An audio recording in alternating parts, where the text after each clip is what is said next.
सारा हमने देखा है, पूरा जो तलवारें चल रही थी पूरा देखा सीन 11 बजे से चालू हुआ। डर लग रहा? बहुत डर लग रहा है, इतना डर गए कभी देखा ही नहीं। 60 सालों से या कह रहा है कि घर में रह रहे, कभी नहीं देखा। गजब डर गए थे, बहुत तेज से, बहुत सब कांपने लग गई, ऐसी हालत कभी नहीं हुई। मैं अपने घर में बैठा टीवी देख रहा था, बाहर हो हल्ले की आवाज आई तो खिड़की में आके देखा करीब 200-250 बंदे थे, हाथ में नंगी तलवारें, सरिये, लाठियां, बोतलें और पत्थर और लेके चिल्ला रहे थे, जोर जोर से गालियां बोल रहे थे, गाड़ियों पे वार कर रहे थे, पत्थर फेंक रहे थे। उसी दौरान एक पत्थर मेरा सिर में भी लगा। पुलिस तो बाद में प्रशासन बहुत लेट है और हम तो ये चाहते हैं कि इस तरह के दंगे सोच समझ के किए गए और लग रहा है सोची हुई समझ के किए। ये साजिश ही है, बाहर से लोग आए यहाँ पर। इस गली के हर छोर पर आप पुलिस बल की मौजूदगी देखेंगे। आपको यहाँ पर राजस्थान की जो आर्म कांस्टेबुलरी है, आरएसी के जवान आपको हर जगह पर तैनात नजर आ जाएंगे। आपको जोधपुर अब प्रशासन जो है वो पूरी तरीके से सख्त तो हो गया है।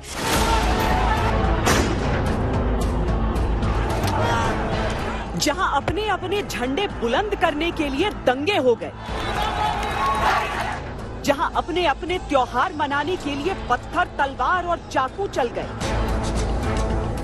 जोधपुर दंगे का ट्रिगर पॉइंट बने उस जालौरी गेट चौराहे पर अब हिंसा के बाद की शांति है।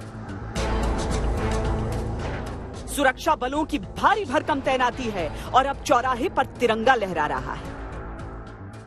स्वतंत्रता सेनानी बाल मुकुंद बिस्सा, ये चौराहा और इस मूर्ति पर लगने वाला धार्मिक ध्वज अभी यहां तिरंगा लहरा रहा है और शान से लहरा रहा है, क्योंकि ये एक ऐसा ध्वज है जो संपूर्ण देश को स्वीकार है। लेकिन यहां पर एक धार्मिक ध्वज को लेकर शुरुआत हुई सांप्रदायिक टकराव की और यहां से वो टकराव निकलकर यहां की गलियों गलियों तक भीतर पहुंचा। सवाल यहां की सरकार और प्रशासन पर यह उठा कि जब पहला दंगा हो चुका था उसके बाद भी यहां पर आखिर कर्फ्यू क्यों नहीं लगाया गया? क्यों ऐसा हुआ कि यहां पर शुरू हुआ टकराव गलियों के भीतर दंगों की शक्ल में, लहराते हुए तलवारों के साथ, फेंकते हुए पत्थरों के साथ, टूटती हुई बोतलों के साथ लोगों के सामने चलता रहा? क्यों ऐसा हुआ कि शुरुआती शिकायतों के बावजूद इस पर नियंत्रण नहीं किया गया? ये कुछ ऐसे अनसुलझे सवाल हैं जो जोधपुर से निकल रहे हैं। राजस्थान के अलग अलग इलाकों में होते सांप्रदायिक टकराव यहां पर आकर जोधपुर में भी नजर आए हैं। लेकिन इन सब को क्या कोई एक तार से जोड़ा जा सकता है?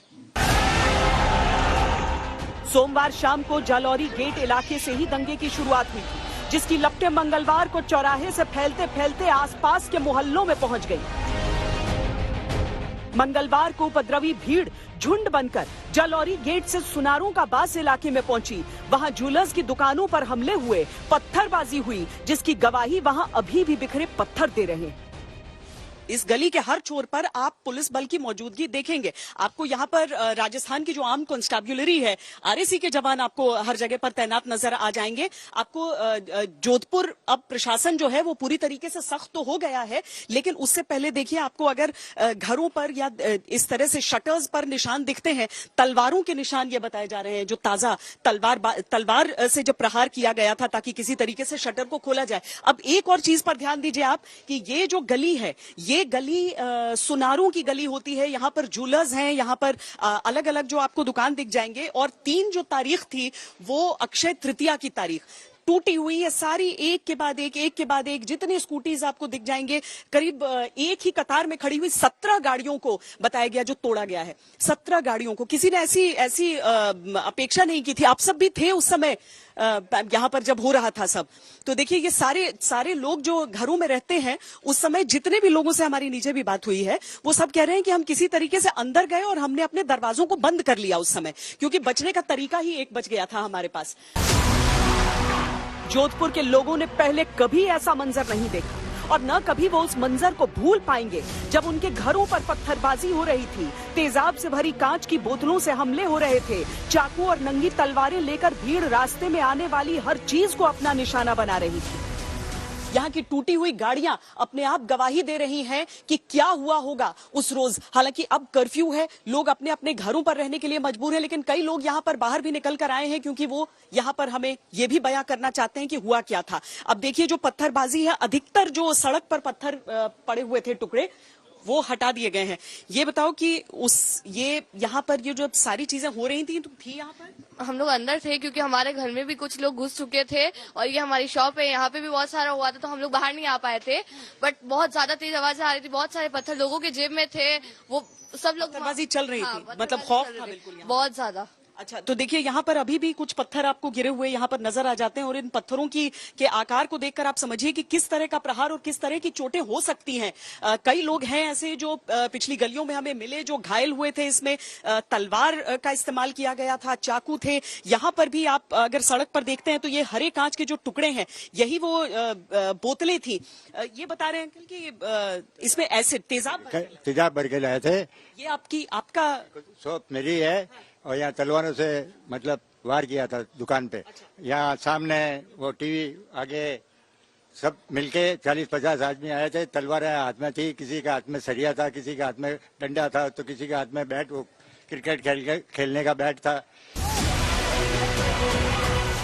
जोधपुर दंगे में सबसे बड़ा सवालिया निशान पुलिस प्रशासन पर खड़ा हो रहा है, जो न तो जालौरी गेट में दंगों को रोक पाई और न उपद्रवी भीड़ को जालौरी गेट चौराहे से गली मोहल्लों में घुसने से रोक पाई। यहाँ पर जो लोग मौजूद हैं, देखिए वो पत्थर निकाल कर ला रही हैं। अब छोटे बच्चे हैं, उनकी मनस्थिति पर क्या इस समय हाल हो रहा होगा। इतने बड़े बड़े पत्थर अगर वहां पर फेंके गए थे घर के भीतर, और घर के भीतर जब ये महिलाएं बच्चे सब मौजूद थे, इससे पहले कभी हुआ था ऐसा? नहीं, आज तक ऐसा कभी नहीं। कभी ऐसा देखा? कभी जोधपुर में कभी ऐसा आज तक नहीं हुआ। कभी ये ऐसा? पहली बार हुआ। सबने अपने मुंह पे रुमाल लगाए क्योंकि उनको पता है ये सुनारों का एरिया है, हर घर पे सीसीटीवी लगा हुआ है, तो इसलिए वो जानबूझ के नकाब पहन कर आए, हाथ में तलवारें, नंगी तलवारें लेके आए। मेरा घर इधर है, मैं वीडियो बनाने की कोशिश कर रहा तो मेरे ऊपर पत्थर फेंके गए और हमारे घर वीडियो बना रहे थे तो पत्थर फेंके गए। लेकिन चूंकि यहाँ पर सीसीटीवी कैमरे भी लगे हैं, इस वजह से अधिकतर चेहरे चिन्हित हो गए हैं। जोधपुर को अमन और शांति का शहर कहा जाता है। जोधपुर के लोगों को इस बात का गुरूर था, लेकिन इन दंगों ने जोधपुर के लोगों का गुरूर भी चकनाचूर कर दिया। सीधी सी बात यहाँ पर ये उठती है कि कार्रवाई आखिर क्यों नहीं, कार्रवाई समय रहते क्यों नहीं। कोई भी इस तरह की घटना होने के बाद उसमें कार्रवाई केवल एक खाना पूर्ति के तौर पर उसे देखा जा सकता है, क्योंकि लोगों के मन में तो खौफ बैठ चुका है। हाँ, बिल्कुल बैठ चुका है। कम से कम 100-150 लोग एक साथ में आए थे और सबके पास हथियार थे।